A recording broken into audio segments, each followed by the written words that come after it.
cannot get out on the seatbelt. You need to push this red one. Here, you see? There. Okay. You go out. Okay, so tell them what's the name of that? Seatbelt. Okay. So what's the use of this? Maybe if I want to go out, just put this red one and it can just launch you. Okay. When there's something dangerous here, don't pull this one because it will explode the car. Okay. Don't pull it. The seatbelt can go somewhere. Can just buckle maybe. Okay. Maybe. But It was the buckle, but everyone don't know this is a buckle, but no, it's not. okay. This one. Okay. Again. So what to do? Go assemble it and like that. Okay.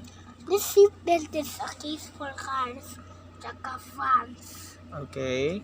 Why? You will, because there's safe for babies, tsaka 5 years old, tsaka mga tandas. Okay, mga tandas. So You how? have this in your cars, tsaka is for your bus. Okay. To seatbelt.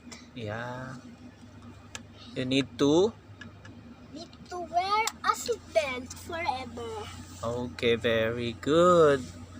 Because it protects us from Fast car. fast driving, or any accidents. Okay, very good.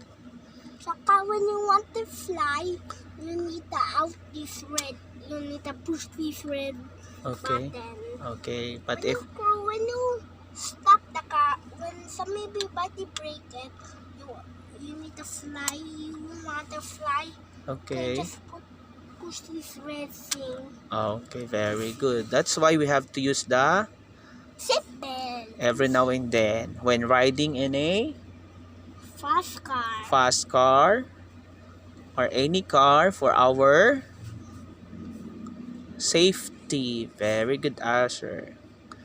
So that's his own blog. Thank you very much for watching.